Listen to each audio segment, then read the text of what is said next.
Good morning, third graders. I hope you guys are doing great today. It's a beautiful day. So much jammy. Woo. Okay. Ready to soup ties? Remember, we're looking for our factors and our product. Who's ready?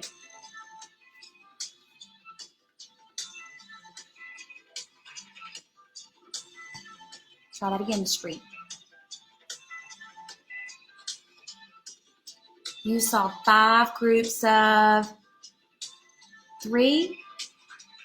What's that product? 15. Good job. Here we go. 6 groups of 3. 18. Here we go. 8 groups of 3.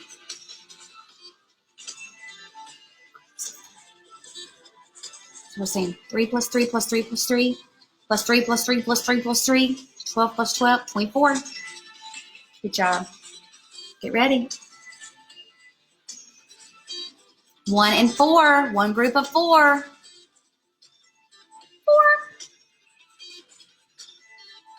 Last one. 3 groups of 4. That'd be 4 plus 4 plus 4. 12. Good job. Listen, Miss Street's hair is getting kind of longer than it normally is, so I'm trying something, just playing around with it, channeling my older sister Jennifer, because she loves to play with hair.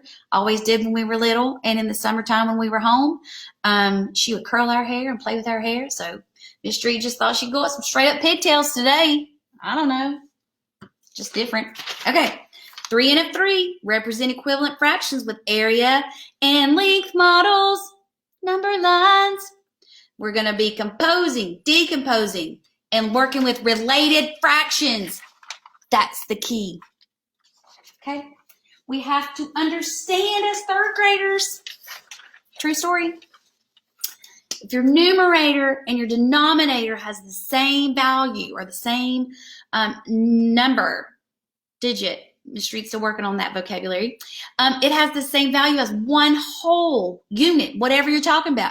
If you're talking about a penny, if you're talking about pizza, if you're talking about cupcakes, brownies, I don't know, ice cream, whatever it is. So if we have 1/4, 1/4, 1/4, and 1/4, that's one whole candy bar, whatever it is we're talking about.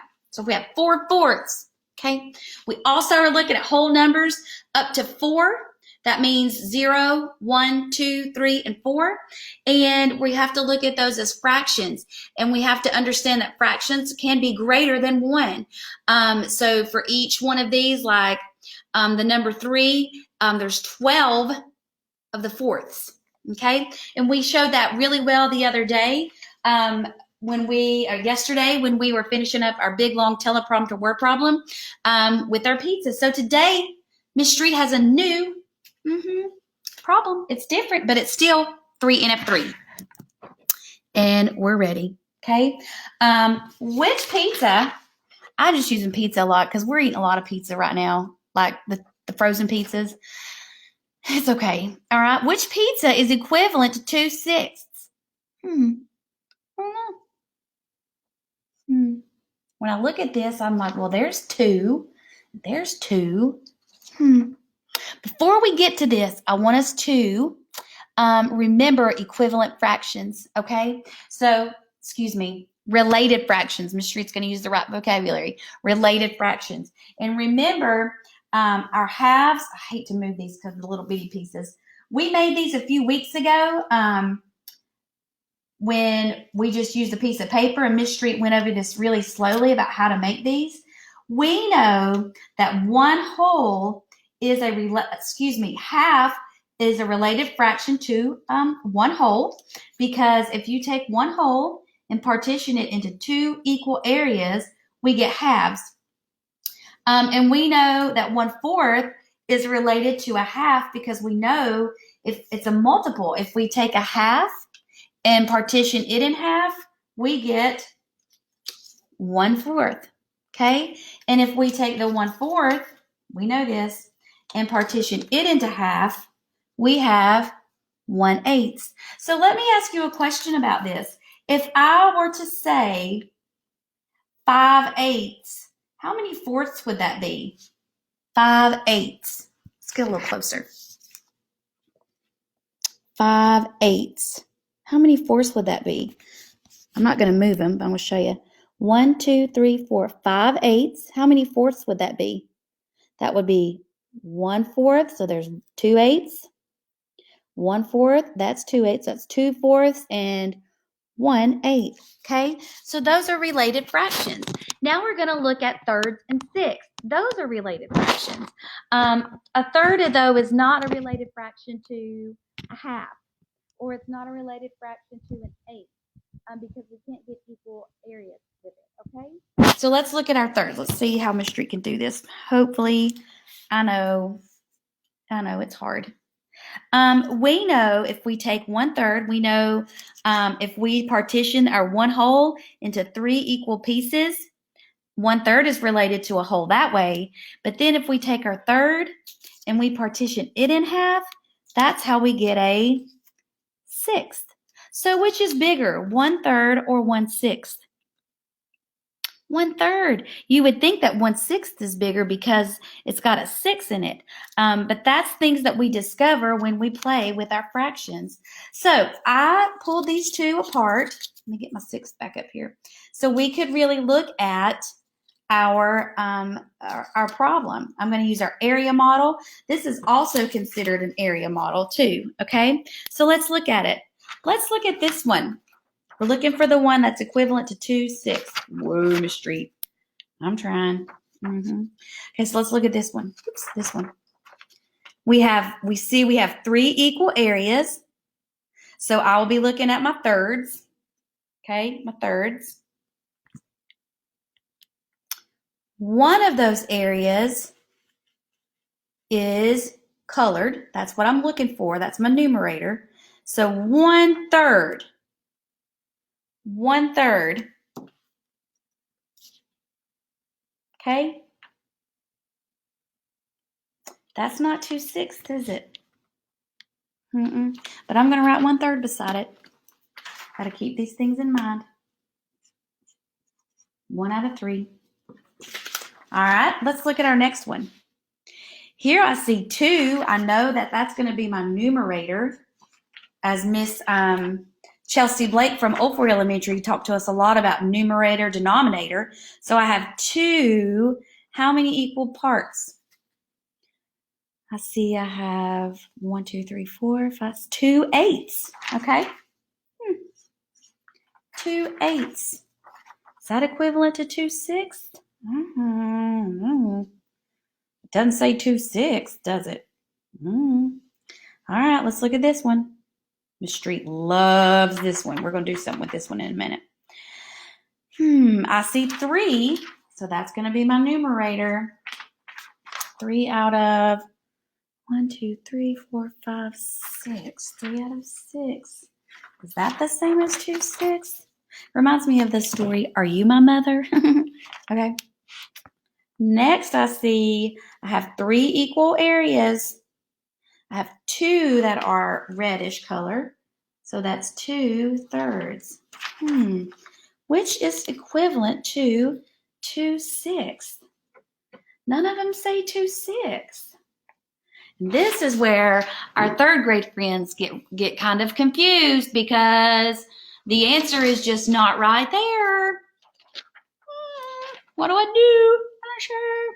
Let's think about our related fractions. We went over this at the beginning of this lesson. Okay, so let's look at it.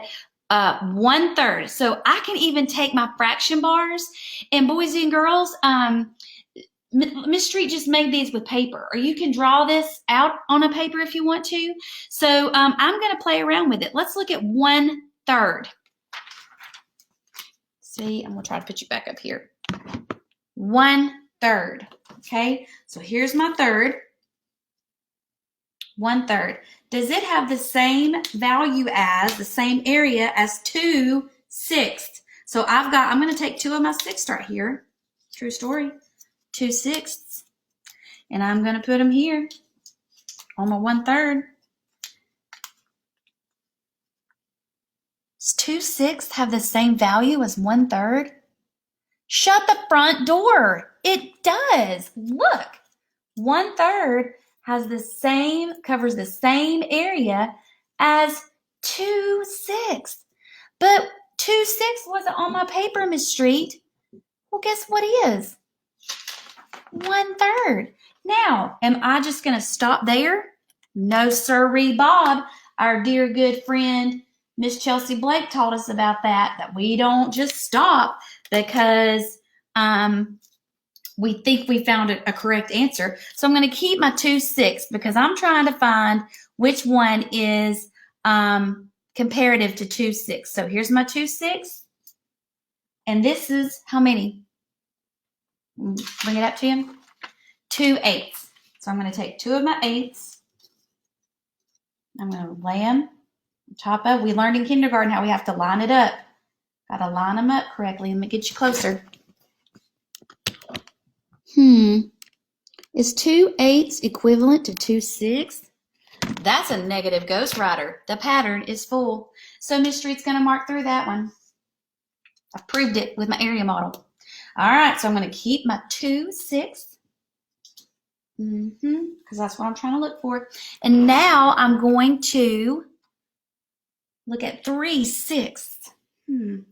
So if I've got 2/6, I'm going to take 3/6 below it. We can do the comparison model. Remember the compare model? I think you can see that pretty good. So is 2/6 cover the same area as 3/6?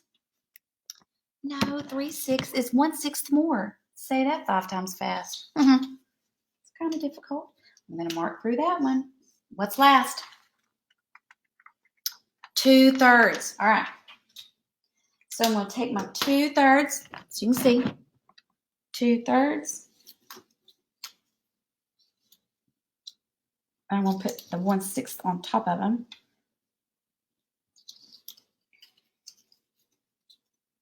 Look at there. Do they have the same value?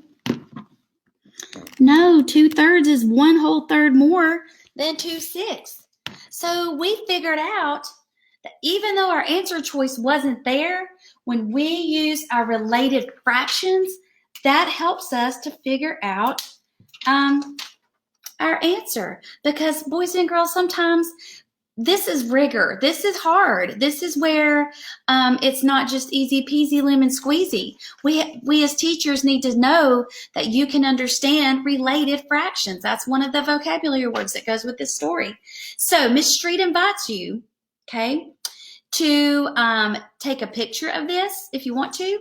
But I want you guys, and we'll check it tomorrow, I want you guys to tell me which one of these is equivalent to, I'm going to go there because Miss Street loves this. Which one of these is equivalent to half? That's hard. Which pizza is equivalent to half? All right. We're going to look at that tomorrow. Miss Street hopes you guys have a very great day.